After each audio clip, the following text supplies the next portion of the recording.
Assalamualaikum warahmatullahi wabarakatuh.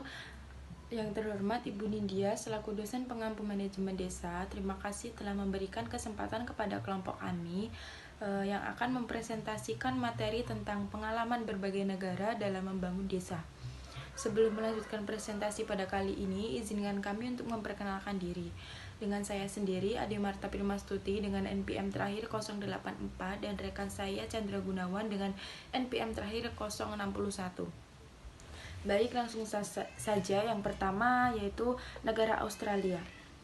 Tujuan pembangunan desa di Australia adalah untuk mempromosikan ketahanan atau kemandirian, daya saing, dan berkelanjutan bisnis dan industri di desa melalui pengembangan kebijakan dan program terintegrasi dalam area pembangunan kapasitas, keterampilan, mendukung keluarga perdesaan yang berada pada lubang kemiskinan, penelitian pengembangan, dan inovasi.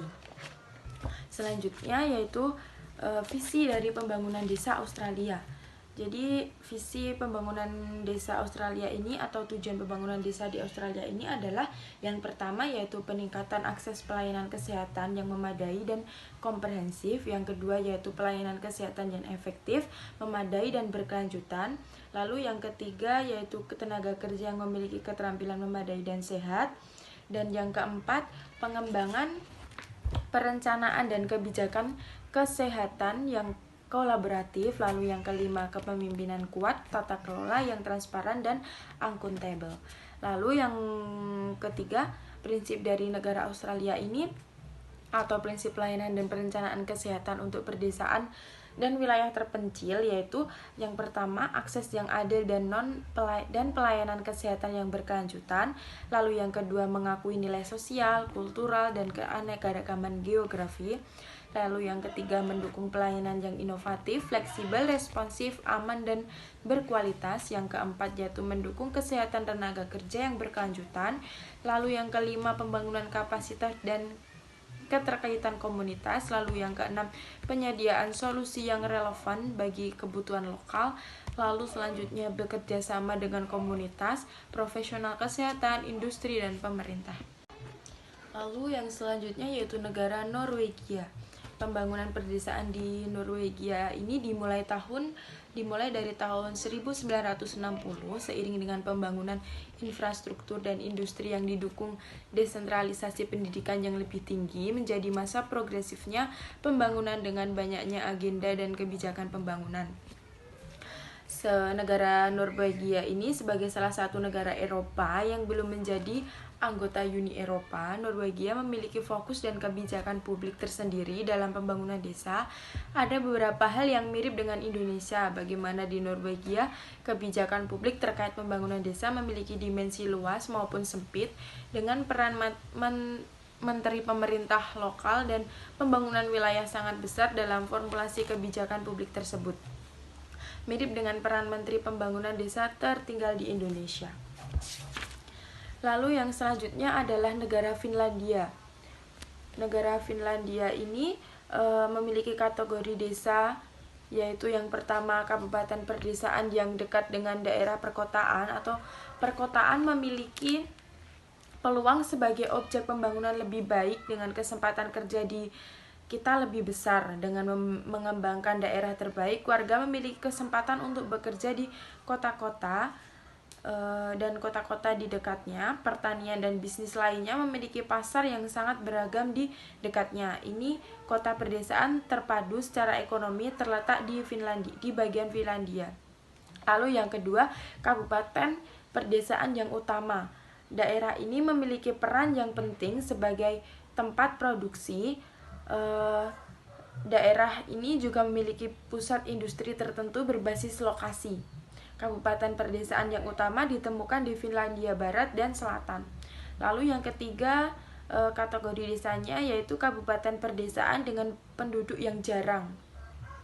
Atau gangguan utama untuk daerah perdesaan ini adalah siklus pengembangan, kemiskinan, depopulasi, penuaan penduduk, pengangguran, masalah pelayanan publik, dan stagnasi ekonomi.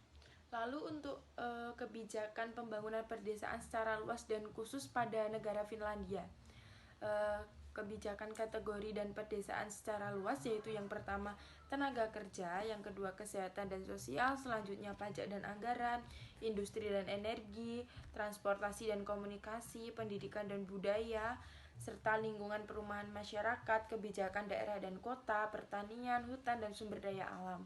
Lalu secara khusus, kebijakan ini menyangkut yang pertama tindakan desa, yang kedua kerja pada kelompok aksi lokal, yang ketiga program pengembangan desa, dan yang terakhir program strategi regional.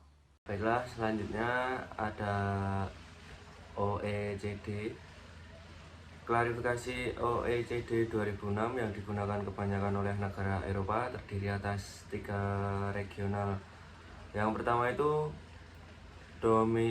dominasi masyarakat urban atau kota dengan populasi masyarakat desa kurang dari 15%. Yang kedua signifikan pedesaan, di mana 15-45 populasi adalah masyarakat desa. Lalu yang ketiga itu ada dominasi masyarakat desa dengan lebih dari 50% masyarakat desa. Selanjutnya ada Jepang.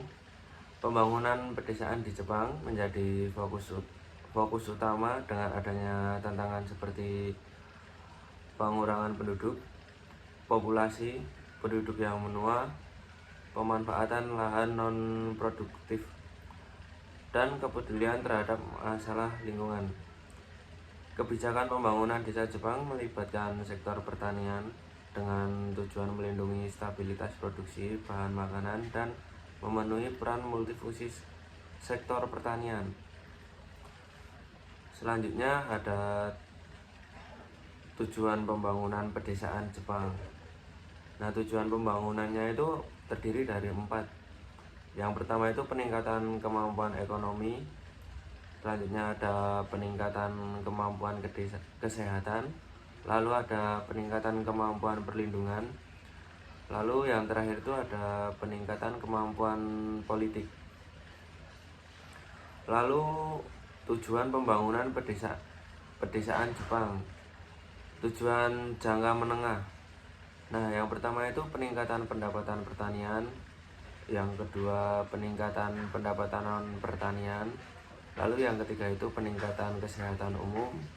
Yang keempat peningkatan standar pendidikan. Yang kelima peningkatan kemampuan pemerintah pusat dalam desentralisasi. Lalu yang terakhir itu ada peningkatan kemampuan pemerintah daerah dalam desentralisasi. Lalu ada Afrika Selatan. Nah, pembangunan desa di Afrika Selatan bertujuan untuk memberikan manfaat kepada penduduk desa yang miskin, termasuk wanita, pria, dan anak-anak mereka, dengan fokus pada keberlanjutan keadilan dan sangat berkomunitas desa. Afrika Selatan berupaya memanfaatkan potensi pertaniannya, termasuk tren konsumsi produk pertanian organik, untuk membangun desa dan meningkatkan kualitas hidup masyarakat desa. Lalu ada tantangan awal dalam membangun desa di Afrika Selatan meliputi rendahnya produktivitas, mana pencarian petani sebagai pekerja utama, dan minimnya akses terhadap faktor produksi dan teknologi. Lalu ada program-program di Afrika Selatan, yaitu yang pertama ada kebijakan regulasi lahan, lalu yang kedua ada simulasi produksi pertanian, ada diversifikasi peningkatan kesehatan pangan rumah tangga desa, lalu ada peningkatan pelayanan dan infrastruktur, pengembangan keterampilan, pembangunan kooperatif, dan yang terakhir itu pembangunan kapasitas institusi. Lalu ada India. India memiliki strategi pengembangan desa yang fokus pada memperkuat struktur masyarakat pedesaan yang bergantung pada pemanfaatan sumber daya alam dan membangun infrastruktur kokoh untuk menghadapi fenomena alam. Konservasi sumber daya air menjadi fokus utama dalam pembangunan desa di India. Dengan membangun media penampung air untuk mengairi lahan, pertanian, dan mencegah kerusakan akibat banjir dan erosi. Nah, yang terakhir itu ada Kanada. Pengembangan desa di Kanada awalnya tidak menjadi fokus utama kepentingan politik publik. Tetapi seiring berjalannya waktu, kebijakan pemerintah federal mulai memperhatikan pembangunan pedesaan. Kebijakan pembangunan desa di Kanada bertujuan untuk mempromosikan pertumbuhan ekonomi lokal yang mandiri dan memberikan ekonomi kepada komunitas pedesaan dalam menentukan masa depan mereka. Mungkin itu saja presentasi dari kami. Terima kasih.